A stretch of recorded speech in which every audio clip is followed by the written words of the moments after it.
पंचभूतों की पकड़ से मुक्त होने के लिए क्या करें? जो भी रुद्रमाला के मणके हैं, उन रुद्राक्ष मणकों की जो यादगार है, उनमें मुख बने हुए हैं। कोई में कम मुख है और कोई में जास्ती मुख बने हुए हैं। तो जिन रुद्राक्ष के मणकों में ज्यादा मुख हैं, वो कौन सी आत्माओं की यादगार हैं?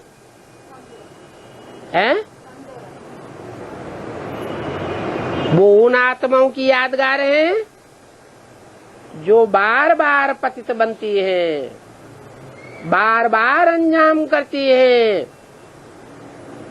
बार बार भगवान के सामने प्रतिज्ञा करती हैं,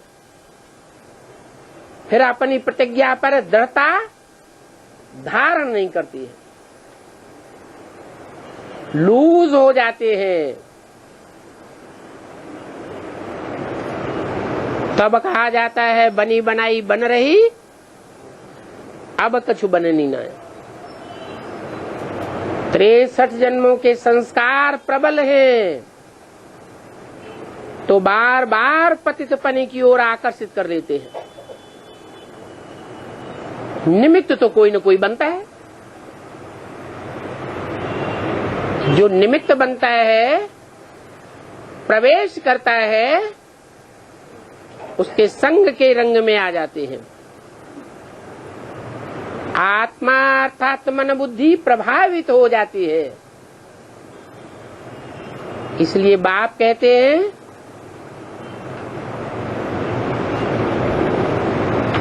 पहली पहली शिक्षा ही देते हैं। क्या? अपन को आत्मा पक्का करो। आत्मा पक्का करेंगे कि मैं आत्मा ज्योति बिंदु हूँ,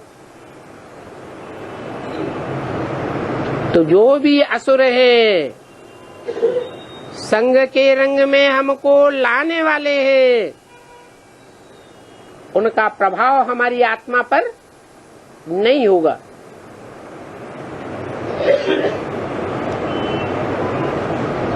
जड़ तत्व सूक्ष्म होते हैं या आत्मा ज्यादा सूक्ष्म होती है?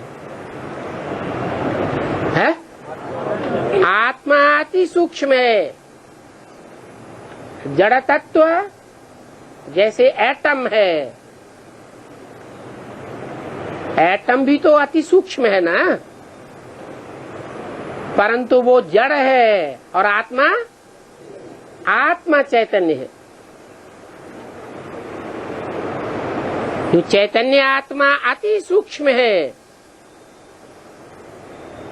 उसमें जड़त्व प्रवेश नहीं कर सकता। आत्मा जड़ तत्वों के संग के रंग में आते आते अपने को जड़ शरीर समझने लगी।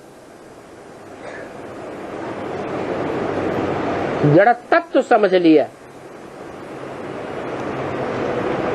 मिट्टी मान लिया, इसलिए कमजोर बन जाते हैं।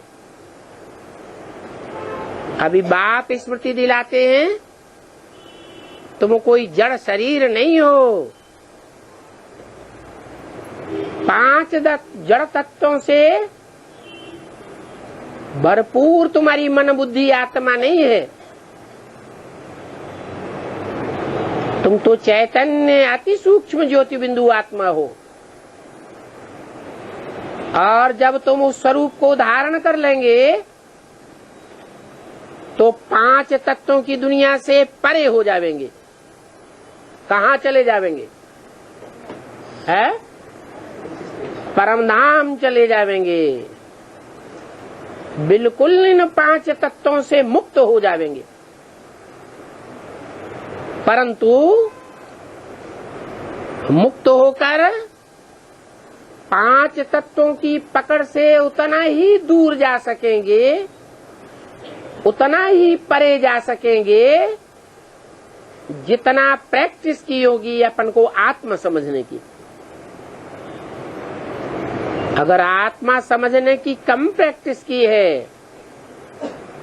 तो उस निराकारी लोक में भी स्थान नीचे नीचे की ओर होगा या परे ते परे होगा? नीचे होगा। इसलिए बताया कि कोई न कोई पावरफुल की प्रवेशता से बचना चाहते हैं तो अपन को आत्मा समझने की प्रैक्टिस करो। अमृत वेले उठकर कम से कम 10 मिनट 15 मिनट पक्का कर दो कि हमें और कुछ भी याद ना आवे। क्या याद आवे? मैं आत्मा ज्योति बिंदु हूं। ये फाउंडेशन ही पक्का कर देंगे। अमृत वेले दिन के शुरुआत में ही तो सारा दिन आत्मिक स्टेज के लिए मजबूत होते रहेंगे, नहीं तो फिर पावन बनते ही नहीं है। क्योंकि फाउंडेशन, आत्मा समझने का जो फाउंडेशन है, पुरुषार्थ का फाउंडेशन क्या है? मैं आत्मा, वो कच्चा रह जाता है।